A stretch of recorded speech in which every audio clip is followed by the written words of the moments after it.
Assalamualaikum warahmatullahi wabarakatuh.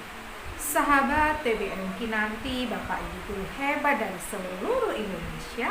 Ketemu lagi dengan saya Ibu Evi Sudarwati dari TBM Kinanti Borno, Bojonegoro, Jawa Timur.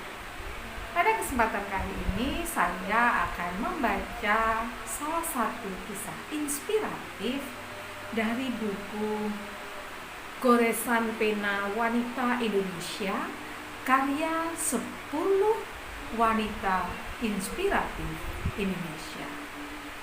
Salah satu kisahnya berjudul Aku dan 4 Peranku, karya Ibu Fadila SE, MAK, CTT, CPH, RN. Cita-cita sederhana dan didikan ibu. Dulu, aku pernah bercita-cita hanya menjadi seorang ibu rumah tangga setelah menikah. Di rumah saja mengurus rumah, suami dan anak-anak, karena merasa memiliki jiwa anak rumahan.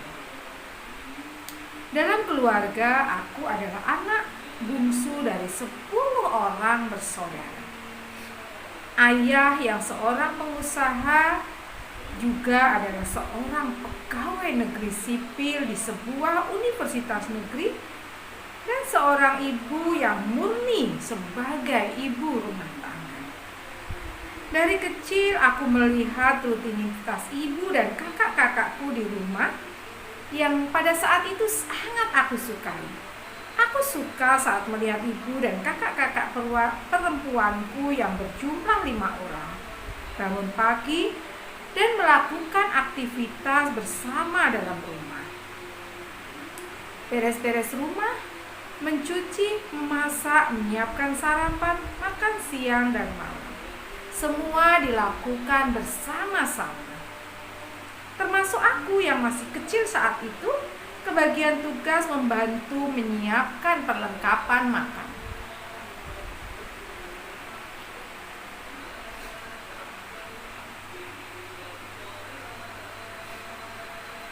Melihat pagi-pagi rumah sudah bersih, sarapan sudah tersedia, sarapan bersama, lesehan di lantai, ibu yang kemudian sibuk mengurus aku dan 2 abangku, dan juga ayah yang akan berangkat bekerja menjadi momen yang sangat aku tunggu dan nikmati setiap hari. So, awal mula aku bercita-cita menjadi seorang ibu rumah tangga adalah karena itu. Aku sangat menyukai rutinitas di rumah. Lapar, makan apa ya? Sari roti sobek begini, yummy. Sari roti selalu happy, yummy. Sari roti kasur bikin begitu, selalu yummy, happy. Sari roti kemas dimakan langsung enak. Sari roti sandwich kreasikan sesuka, selalu yummy, happy. Sari roti selalu yummy. Tidak lama satu rumah dengan semua kakak perempuanku, karena saat berumur 4 tahun, kakak perempuan tertua sudah pindah ke rumah lain bersama suaminya. Disusul kakak perempuan yang lain 2 tahun kemudian. Masa remajaku kulewati bersama 3 orang kakak perempuanku dan 2 abang. 2 abang lainnya sudah menikah dan tinggal di rumah masing-masing. Saat aku berumur 6 tahun dan sudah duduk di kelas 1 SD, aku sudah mendapatkan tugas pekerjaan rumah dari ibu dan kakak, yaitu membereskan tempat tidur sendiri, menyiram tanaman-tanaman ibu yang lumayan banyak setiap sore hari, dan membantu kakak-kakak menjemur pakaian saat mereka mencuci. Seiring bertambahnya usiaku, tugasku juga bertambah. Mulai dari mencuci perlengkapan sekolah sendiri, mencuci piring, dan mengepel lantai. Semua aku lakukan dengan senang hati dan bersemangat. Oh iya, kami tidak punya asisten rumah tangga saat itu. Semua pekerjaan dilakukan bersama-sama. Aku ingat Ibu mempekerjakan seorang asisten rumah tangga saat aku dan kakak-kakak sudah sibuk dengan sekolah masing-masing. Aku SMA kelas akhir, kakakku yang lain kuliah. Namun begitu, asisten rumah tangga hanya bertugas membersihkan rumah, memasak, mencuci pakaian, ayah dan ibu, dan menyetrika pakaian. Sedangkan mencuci pakaian wajib kami lakukan sendiri-sendiri untuk pakaian masing-masing. Begitulah didikan ibuku yang sangat aku cintai sampai aku duduk di bangku kuliah. Saat aku di bangku kuliah, kakak perempuanku sudah menikah dan sudah tidak tinggal di rumah ayah dan ibu. Sedangkan satu anak abangku berkuliah di luar kota. Kami tinggal berempat di rumah, aku dan abangku serta ayah dan ibu. Ayah sudah pensiun dan fokus mengurus usaha bersama kakak perempuanku yang sudah menikah. Di rumah kami sudah tidak ada asisten lagi karena hanya aku anak perempuan satu-satunya. Semua aku lakukan berdua dengan ibu, abang dan ayah yang membantu pekerjaan berat lain. Namun aku juga bisa melakukan pekerjaan yang biasanya dilakukan ayah dan abangku. Misalkan mencuci mobil dan membersihkan got depan rumah. Alhamdulillah didikan ibu sejak aku kecil hingga dewasa menjadikan aku mandiri.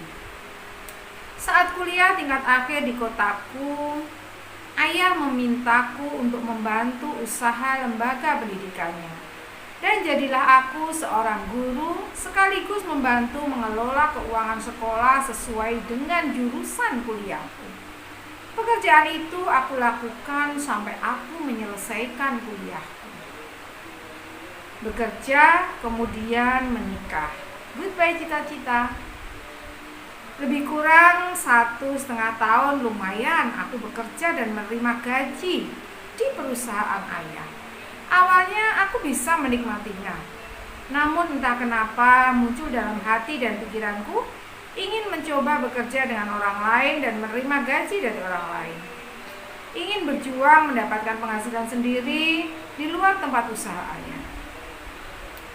Saat aku mengutarakan niatku, ayah dan ibu kecewa. Apalagi saat aku sampaikan bahwa aku ingin merantau ke kota Batam, mencoba hidup sendiri. Saat itu umurku baru 19 tahun dan mereka sangat mengkhawatirkan. Namun aku berusaha meyakinkan mereka bahwa aku sanggup.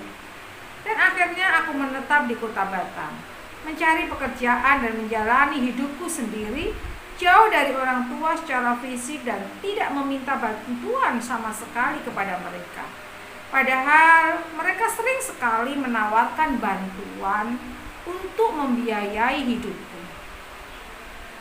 Beberapa tahun bekerja, aku kemudian menikah dan cita-citaku masih sama.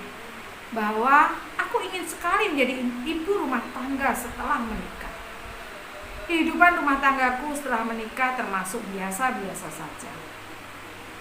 Aku dan suami sama-sama bekerja di sebuah perusahaan swasta. 1 tahun kemudian aku melahirkan anak pertama. Saat cuti melahirkan selama 3 bulan. Otomatis aku hanya di rumah, mengurus rumah dan anakku saat suami bekerja. Sama dengan rumah ibuku, aku pun tidak menggunakan jasa asisten saat itu, demi mengurangi biaya yang dikeluarkan. Aku melakukan semuanya sendiri. Awal masa-masa cuti, aku menikmati menjadi ibu rumah tangga betulan. Namun kemudian lama-lama aku merasa ada yang kurang. Setelah semua pekerjaan rumah selesai, bayiku sudah tidur dan nyaman, aku sering memikirkan setelah ini ngapain lagi, kegiatan apa lagi yang harus kulakukan. Rasanya sedikit bosan menjalani hari-hari seperti itu. Hari ini aku utarakan kepada suami, dan suami bilang, mungkin karena kamu sudah terbiasa bekerja di luar rumah. Aku membenarkan perkataan suami. Setelah melewati 3 bulan masa cuti, akhirnya aku memperkerjakan seorang asisten rumah tangga khusus untuk merawat anak pertamaku. Sedangkan pekerjaan lainnya masih aku handle sendiri. Hal yang sama aku jalani saat memiliki anak yang kedua. Masih tetap bekerja dan melakukan pekerjaan sebagai ibu rumah tangga biasa. Beres-beres rumah, memasak, mencuci pakaian, Tapi untuk menyetrika sering aku serahkan ke laundry. Melanjutkan kuliah dan hamil anak ketiga.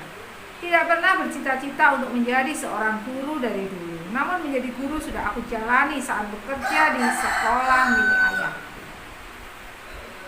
Di tengah kesibukanku bekerja di perusahaan swasta dan menjadi ibu rumah tangga, terpikir olehku untuk melanjutkan kuliah ke jenjang yang lebih tinggi, yaitu S2.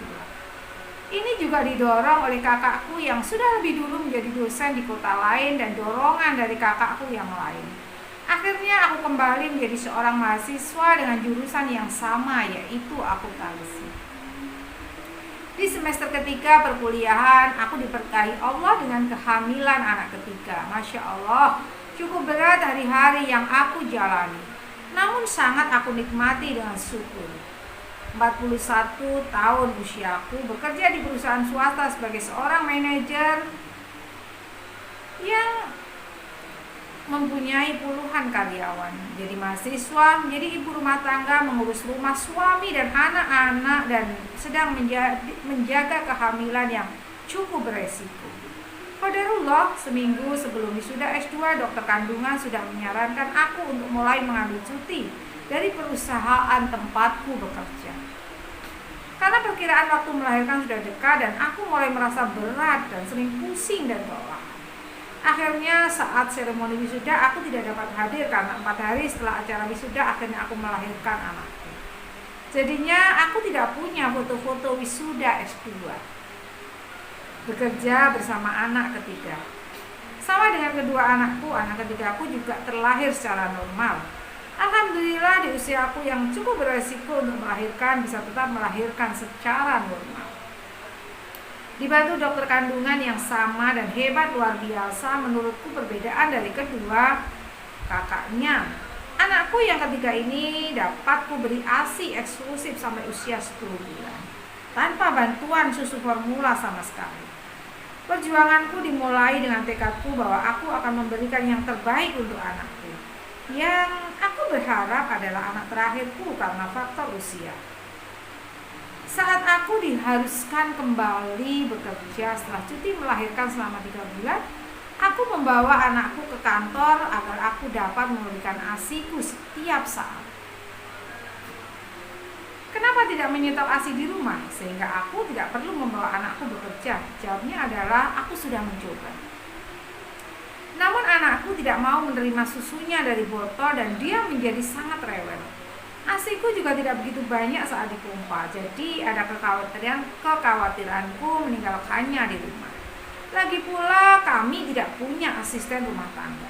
Suamiku memilih berhenti bekerja dan membuka usaha sendiri di rumah. Anak-anakku yang lain sudah cukup besar dan mandiri, jadi tidak terlalu merepotkan ayahnya. Alhamdulillah aku juga merasa sangat terbantu, kami bisa berbagi pekerjaan di rumah. Setiap hari selama 7 bulan aku membawa bayiku ke kantor. Anakku aku tidurkan di tempat tidurnya yang aku letakkan di kursi penumpang sebelah sopir. Sementara aku yang menjadi sopirnya. Memang akan merepotkan, namun aku bertekad melakukannya sampai ASIku sudah tidak mencukupi lagi untuknya. Saat usianya 6 bulan, aku memberikan makanan tambahan yang aku masak sendiri di rumah sebelum berangkat bekerja. Aku sangat bersyukur memiliki suami yang sangat pengertian. Saat aku sibuk dengan pekerjaan rumah dan pekerjaan di kantor, jangan ditanya kehebohan menyiapkan perlengkapan anak bayi. Suamiku juga sibuk mengurus anak kami yang lain. Baru bisa bernafas lega setelah aku siap berada di dalam mobil untuk berangkat ke kantor. Suami bekerja, aku juga bisa mengasuh anakku. Alhamdulillah anakku tidak rewel dan tidak merepotkanku saat bekerja. Mungkin dia tahu mamanya sibuk dan aku sangat bersyukur memiliki atasan yang sangat mendukung dan mengizinkanku untuk memberikan ASI eksklusif meskipun harus membawa anak ke kantor. Tepat di usianya yang ke-10 bulan, aku kemudian memutuskan untuk mengajarkannya dan mulai membiasakan untuk meminum susu formula sebagai tambahan dengan botol susu di rumah. Mungkin karena kesibukan bekerja, ASIku kering sendiri tanpa anakku perlu disapih. Hal ini juga terjadi dengan anak pertama dan kedua. Kemudian juga pekerjaanku sudah mulai menyita waktuku di kantor dan akan dan aku memutuskan untuk menerima pekerjaan sebagai dosen di sebuah universitas. Sebagai hasil dari kuliah S2 aku, awal mengajarkannya meminum susu dengan botol, aku sengaja mengambil cuti selama 2 hari. Pilihanku sangat tepat karena selama 2 hari anakku rewel dan menolak untuk meminum susu dari botolnya. Setelah 2 hari, aku baru berani meninggalkannya di rumah dengan kembali memperkerjakan seorang asisten yang khusus untuk mengasuh anakku saja. Pekerjaan lain masih aku yang handle berdua suami. Meniru didikan ibuku. Saat aku menulis ini, anakku yang ketiga sudah berusia 5 tahun dan sudah bersekolah di taman kanak-kanak. Abangnya yang pertama bersekolah di sebuah pesantren di luar kota, kelas 7, dan kakaknya duduk di kelas 3 SD. Sama seperti didikan ibu kepada aku dan saudaraku, aku juga mendidik anak-anakku untuk mandiri.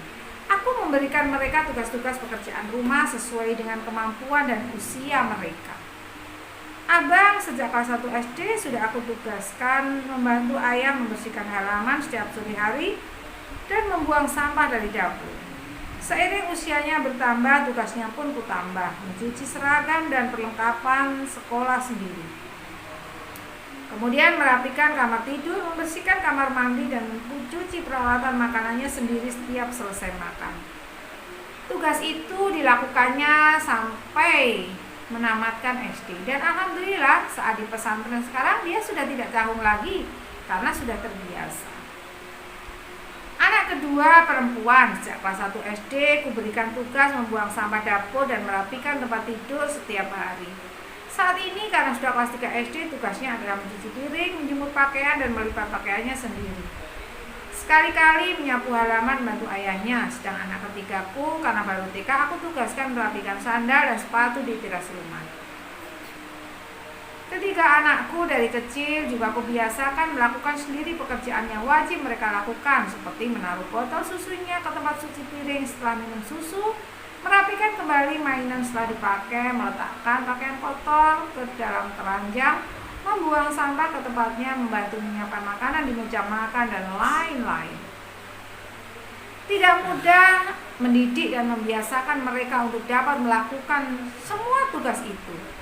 Awalnya mereka masih mut'an. Kadang mereka melakukan dengan senang hati, sering juga dicerewetin dulu baru dikerjakan. Khusus anak ketiga agak sering dicerewetin melakukan tugasnya. Namun aku yakin lama-lama mereka juga terbiasa dan bisa melakukan tugasnya tanpa disuruh lagi. Bagaimana dengan aku dan suami? Tentu saja, kami juga berbagi tugas di rumah. Aku mencuci pakaian, menyetrika, membersihkan setiap sudut rumah dan mengepelnya, memasak, meskipun lebih sering dikerjakan suami sih. Karena suami hobi dan pandai memasak berbagai jenis makanan dan rasanya juga sangat enak dan cocok di lidah anak-anak. Apalagi tidak ada jadwal mengajar di kampus. Malam hari aku membantu anak-anak belajar. Suamiku bertugas membersihkan kamar mandi, mengantarkan dan menjemput anak-anak sekolah karena aku harus pergi bekerja di pagi hari dan mengurus usaha kecilnya. Serepot itu, kenapa tidak mempekerjakan asisten rumah tangga saja sih? Sebenarnya aku sudah pernah 3 kali mempekerjakan asisten rumah tangga sejak kelahiran anak ketigaku. Namun karena beberapa alasan, akhirnya kami memutuskan untuk tidak lagi mempekerjakannya. Selain karena tidak cocok, aku juga merasa masih sanggup melakukannya dengan bantuan anak-anak dan suami. Menjalankan 4 peran sekaligus. Menjadi seorang manajer di perusahaan swasta dengan beban pekerjaan, menjadi ibu rumah tangga dengan segala keruwetannya, seorang dosen di sebuah universitas, dan kembali menjadi seorang mahasiswa di universitas terbuka adalah 4 peran yang kujalani saat ini. Aku bertekad dengan segala kekuatanku akan menjalankan keempat peranku dengan seimbang. Tidak mudah, namun aku sangat mensyukuri semua energi dan support serta kesabaran suami dan anak-anakku selama ini. Bagaimana caraku menjalankan keempat peranku sekaligus? Apakah aku kekurangan waktu istirahat? Tidak ada me time dan pengorbanan waktu bersama anak-anak? Berikut rutinitas yang aku jalani untuk keempat peranku. Semoga dapat menjadi inspirasi Semua bunda yang membaca ini ya. Pagi hari aku bangun saat azan subuh berkumandang, membangunkan anak-anak dan suami untuk beribadah. Seringnya anak yang paling kecil masih susah untuk dibangunkan, jadi aku membiarkannya tertidur sampai pukul 6 pagi. Setelah selesai beribadah, aku melanjutkan menjemur pakaian yang sudah kucuci dengan mesin cuci di malam hari dibantu anakku yang kedua. Kemudian aku membersihkan rumah dengan 3 kamar tidur ini, menyapu dan mengepel lantainya. Biasanya tidak memakan waktu lama, karena sepulang bekerja di sore dan malam hari sebelum tidur aku sudah mulai beres rumah. Anak perempuanku melakukan tugasnya seperti biasa, yaitu merapikan kamar tidurnya, mencuci piring, menjemur pakaian, dan melipat pakaiannya sendiri. Kemudian aku lanjut menyetrika beberapa lembar pakaian kami sekeluarga dan menyiapkan sarapan dan bekal untuk anakku. Berangkat sekolah. Pukul 7 pagi, aku memandikan anakku yang kecil, membantu memasang seragamnya yang lebih sering dia lakukan sendiri, menyisir dan mengikat rambutnya. Kemudian memasangkan jilbabnya. Semua pekerjaan aku selesaikan pukul 7.20 sampai 7.25. Saat anakku berangkat ke sekolah, anakku yang paling kecil masuk sekolah pukul 7.30. Sekolahnya dekat, hanya berjarak 3 blok dengan rumahku, berada di depan komplek perumahan. Kakaknya masuk sekolah pukul 11.00 siang dan diantar ayahnya pada pukul 10.30 karena sekolahnya cukup jauh dari rumah. Setelah anakku berangkat sekolah diantar ayahnya, aku mulai bersiap untuk berangkat ke kantor karena jam kerjaku adalah pukul 8.30 pagi. Aku berangkat ke kantor pukul 8 pagi, selama di kantor dari pukul 8.30 sampai 17.00. Aku juga mengerjakan tugas kuliahku dan menyiapkan diri membaca-baca bahan ajar untuk mengajar di malam harinya di saat break selama 1 sampai 2 jam setiap hari. Oh ya, aku kuliah S1 lagi di jurusan Hukum Universitas Terbuka untuk menunjang pekerjaanku di kantor. Pulang kerja pukul 17 dan sampai di rumah biasanya pukul 17.50. Aku kembali berberes rumah dan mengepel lantai. By the way, aku mengepel lantai 2 kali sehari, pagi dan sore hari. Siapa yang sama denganku? Bersih-bersih rumah, mandi dan siap untuk beribadah selesai aku lakukan tepat sebelum azan maghrib berkumandang. Setelah beribadah, menyiapkan makan malam bersama suami dan anak-anak. Selesai makan malam, aku bersiap untuk mengajar online sampai pukul 21.00. Jika kuliah sudah offline, biasanya aku mengatur ulang semua kegiatanku. Selama aku mengajar, anak-anakku belajar dibantu ayahnya. Kadang anakku yang kecil sudah bersiap untuk tidur pada pukul 20.30, sedangkan kakaknya pukul 21.00 sudah harus tidur. Kegiatan mengajarku di malam hari tidak setiap hari kulakukan, hanya 3 atau 4 hari dalam seminggu.